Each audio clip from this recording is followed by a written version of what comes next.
Our beautiful little girl, Candace, died by hanging 4 days after ingesting 100 milligrams of Zoloft. Matt violently and with great difficulty took his own life.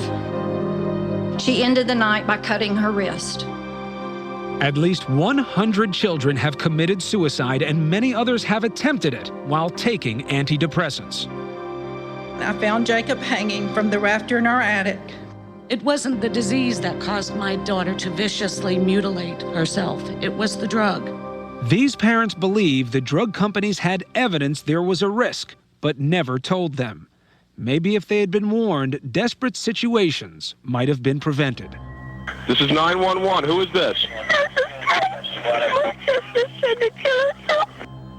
Listen to a call from a 10-year-old boy whose 14-year-old sister is on Paxil and trying to swallow a bottle of pills. Where is your sister? What is she trying to do? Take pills? What? No, my dad told me now. Hold on, tell me! The family is suing. 2 months later, their mother calls 911 while fighting to keep Michelle from stabbing herself with scissors. No, you're not going to die. No, you're not going to die today. Oh, no!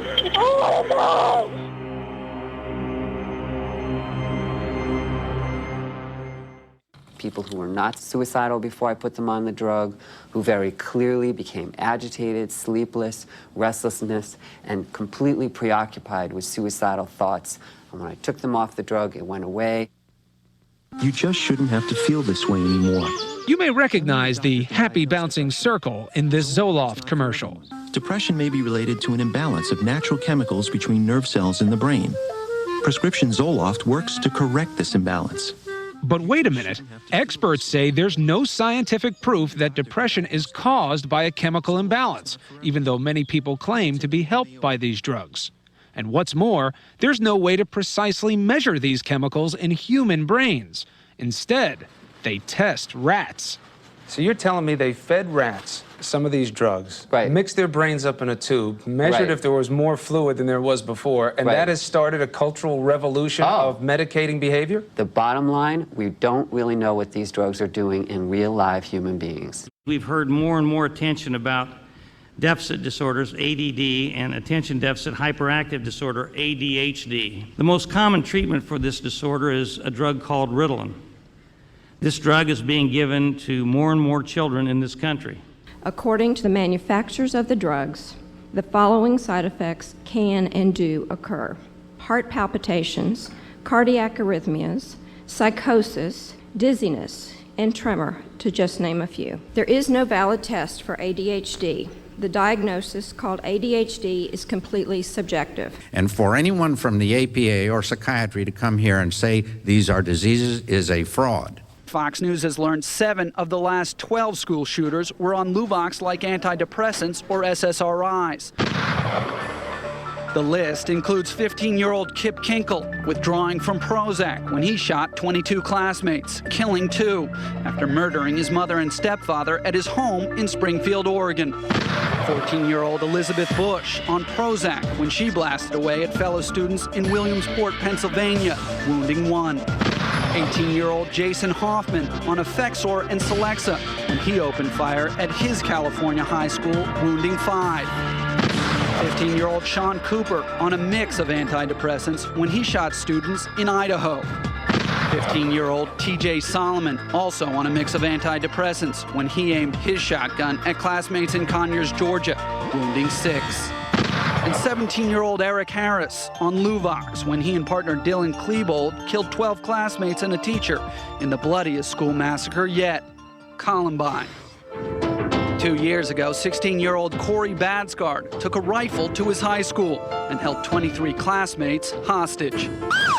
Just one more apparently unexplainable violent outburst at school. Unexplainable to everyone but Corey's dad. So in your mind, there's no doubt what happened here? I had no doubt that the medication did this. I mean, he had amnesia, hallucinations earlier, abnormal dreams, which are all side effects of the medication. Jefferson County parent told me that he had first complied with the school's direction to place his son on a stimulant drug. The drug caused his son to become violent. He began taking steak knives out of the kitchen and stabbing his stuffed animals and mattress. Mark and Cheryl Miller say Zoloft, an antidepressant that was given to help their son, 13-year-old Matthew, killed him instead. We asked, are there any adverse effects whatsoever? And they said possibly some indigestion, maybe some insomnia, but there was no discussion about any other kind of adverse psychiatric effects whatsoever. Matthew became uncharacteristically moody and agitated, and after 7 days on the drug, he committed suicide. We teach our kids, we tell them to say no to drugs, but yet we prescribe some of the most powerful, mind-altering stimulants that you can imagine with very little education. And I think that's criminal. Julie Woodward was only 17 years old. She had recently switched high schools, and her parents say she was in a rebellious phase. Julie had been taking Zoloft for just 7 days when her father found her in the garage. Julie had hanged herself.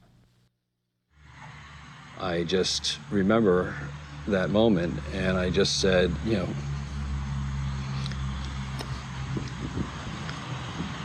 no, God. And I just grabbed her and held her. Yeah, I knew she was gone.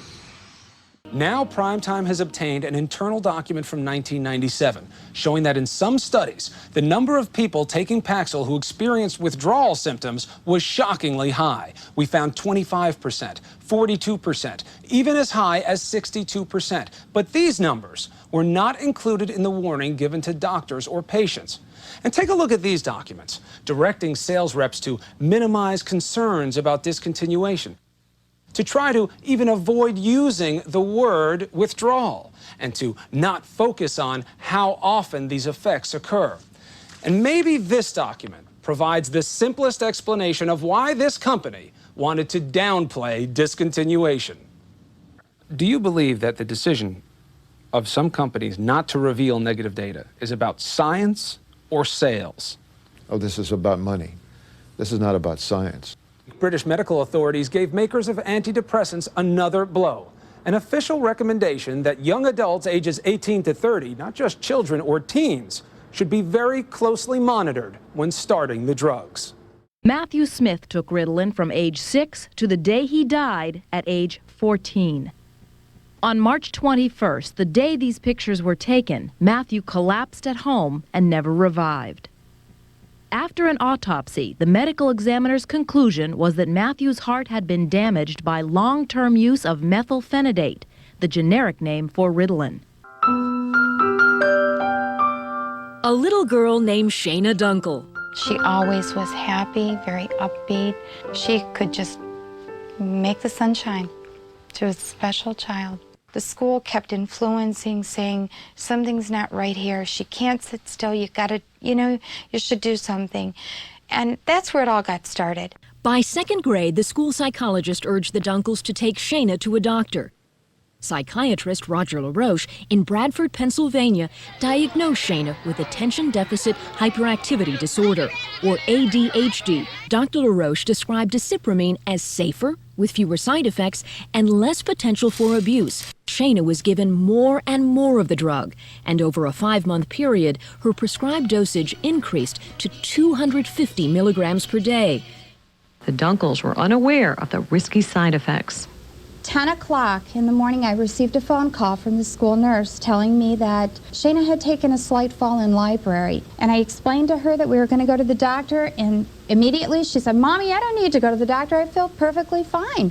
I want to play my Nintendo. Vicki and Steve drove Shayna to her pediatrician, just a few feet away from Dr. LaRoche's office. And the doctor listened to Shayna's heart, and he said, call a code 99. It meant cardiac arrest. And I knew my baby was in trouble. And when I took her into the other room, she was laying there. She took two gasps of air and died right there in front of me. And that was the last I ever saw of her. Saving other children, speaking out, that's what I need to do.